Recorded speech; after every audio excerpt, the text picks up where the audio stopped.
ईश्वर सर्वशक्तिमान है, परम दयालु है। तो संसार में दुख, दरिद्रता, बीमारी क्यों है? क्या ईश्वर सर्वशक्तिमान नहीं है?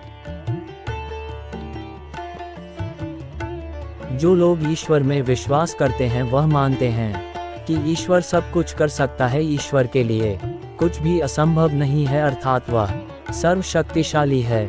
ईश्वर पर विश्वास करने वाले ये भी मानते हैं कि ईश्वर परम दयालु है, अर्थात वह सभी जीवों पर दया का भाव रखता है और उनके दुखों को दूर करना चाहता है।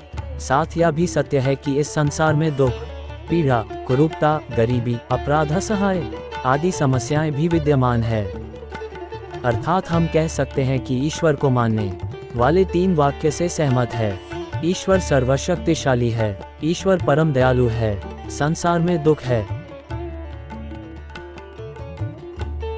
पर अगर तीनों वाक्य को तार्किक दृष्टिकोण से साथ में देखें तो तीनों वाक्य एक साथ सत्य नहीं हो सकते।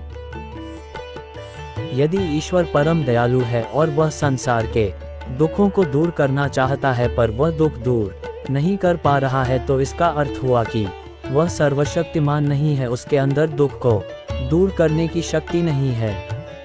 पर हम साथ में ये भी मानते हैं कि ईश्वर सर्वशक्तिशाली है, ईश्वर सर्वशक्तिशाली है, ईश्वर परम दयालु भी है, तो वह संसार के दुखों को पल भर में दूर कर सकता है। पर ऐसा नहीं है। हम देखते हैं कि संसार में सभी जगह द्वैत विद्यमान है। अर्थात ये तीनों वाक्य एक साथ तार्किक रूप से सही नहीं हो सकते हैं। पर ईश्वर में विश्वास करने वाले तीनों वाक्य को एक साथ सत्य मानते हैं और उसके लिए वह निम्न तर्क देते हैं। उनका कहना है कि ईश्वर ने हमें कर्म करने की स्वतंत्रता प्रदान की है और हम अपने गलत कर्मों के कारण दुख को प्राप्त करते हैं। पर व्यक्तिगत कर्मों के कारण केवल व्यक्ति ही जिम्मेदार हो सकते हैं। परंतु हम देखते हैं कि बाढ़, भूकंप, अन्य प्राकृतिक आपदाओं में अच्छे कर्म करने वाले और बुरे कर्म करने वाले समान रूप से प्रभावित होते हैं। अतः ये तर्क उचित नहीं है।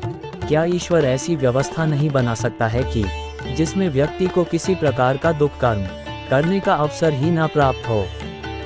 कुछ व्यक्तियों का तर्क है कि दुख हमारे विकास के मार्ग को प्रशस्त करते हैं, परंतु ऐसा हमेशा के लिए सत्य नहीं होता है। कभी कभी बहुत दुखी व्यक्ति आत्महत्या या कोई घृणित कार्य कर बैठता है। कुछ व्यक्तियों का तर्क है कि अशुभ के माध्यम से शुभ का मूल्यांकन होता है। पर क्या यह आवश्यक है कि जीने के सुख के लिए मरना आवश्यक हो? क्या ऐसी व्यवस्था नहीं बनाई जा सकती है कि जिसमें दुख के बिना संसार का अस्तित्व हो? कुछ व्यक्तियों का तर्क है कि जो हम दुख देखते हैं वह वास्तव में सुख का कारण है, या कुछ व्यक्तियों के लिए सुख हो सकता है। पर एक व्यक्ति या कुछ व्यक्तियों के दुख की तुलना अन्य व्यक्तियों के सुख के साथ नहीं की जा सकती है। कुछ लोगों का तर्क है कि दुख वास्तव में एक भ्रम है। जो कुछ हम दुख के रूप में देखते हैं वह हमारा अज्ञान है। पर यह तर्क तो दुख के अस्तित्व को ही स्वीकार नहीं करता। इस प्रकार सभी प्रकार के तर्क दुख के साथ एक सर्वशक्तिशाली ईश्वर और दयालु ईश्वर को सिद्ध करने में पर्याप्त तर्क नहीं दे पाते हैं। शायद इसीलिए कहा जाता है कि ईश्वर को तर्क द्वारा नहीं जाना जा सकता है।